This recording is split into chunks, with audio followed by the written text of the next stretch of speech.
দেখো দেখি কতটা সুন্দর না, কাটা দেখা। কাটো। তো আমরা এখন পিৎজাটা কাটবো। এটা দেখো দাম কমই নিয়েছে, 40 টাকা নিয়েছে। এখন খেয়ে দেখতে হবে কেমন। অনেকদিন পর কিন্তু আমরা বাইরের অনেকদিন পরে কিনলাম, বাড়িই বেশি বানাই। এবার বাইরেরটা কেমন হয় দেখবো। হ্যাঁ, বাইরেরটা বেস্ট নাকি বাইরেরটা? তো 4 জনে 4 পিস খাওয়া হবে। ও ঠাকুমাকে 1 পিস দিয়েছি, আর এখন বড় মেয়ে খাবে। কিন্তু সবাই গরম এত লেগেছে, সব ড্রেস চেঞ্জ করে ফেলেছে, শুধু আমি চেঞ্জ করিনি। তার জন্য তো আমি এখন খাবো আর রিভিউ দেব। তো পিৎজাটা খেতে কেমন তোমাদের একটু বলি। সত্যি খেতে ভালোই, আমার তো ভালোই লাগলো। ভালো কথা, দোকানটা এত সুন্দর, দোকানটার একটু ভিডিও বানানো হলো না। পরের দিন গেলে পরের দিন অবশ্যই বানাবো। খুব পছন্দ হয়েছে দোকানটা। হবে কারণ আমরা বাড়িতে 4 জন লোক, তাই 4 পিস করা হবে, যাতে সবাই ঠিকঠাক করে পায়। যাই হোক, দেখো কি এটা তো অবস্থা। ঠিকঠাক করে কাটা সম্ভব না। দাঁড়াও, এটা এখন ঠিক করা হবে। তো যাই হোক, কাটা হয়ে গেছে। এবার এটা দেখো কেমন দেখতে। এটা দিয়েছি, যেহেতু সবাই মিলে খেতে হবে তাই। তো বাড়িতে 4 জন, ওর ঠাকুমা ছিল না, তো বাড়িতে এসে গেছে। এখন আমরা সবাই খাই, আমরা এমনি সবাই খাই, যা থাকে কম বেশি ভাগ করে।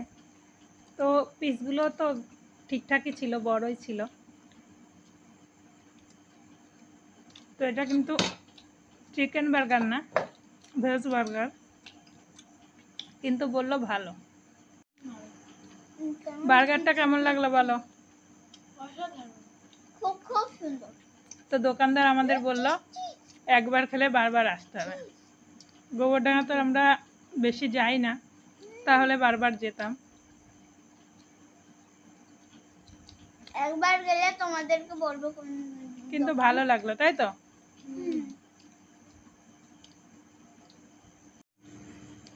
এখন খাওয়া চলছে বিরিয়ানির আলু।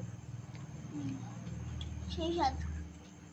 আলুটা ভালোই সিদ্ধ হয়েছে, নরম তুলতুলে। আর মাংসটা তো আমরা সলিড পিস দেখে এনেছি।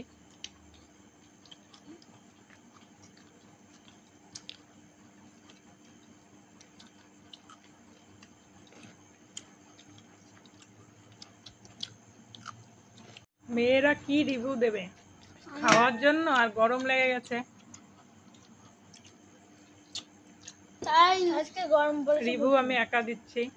কিন্তু আমি পাশে দিয়ে দিচ্ছি। 55 টাকার বিরিয়ানিটা মোটামুটি, তো খারাপও বলা যায় না, ভালো আছে, ভালো আছে আর কি।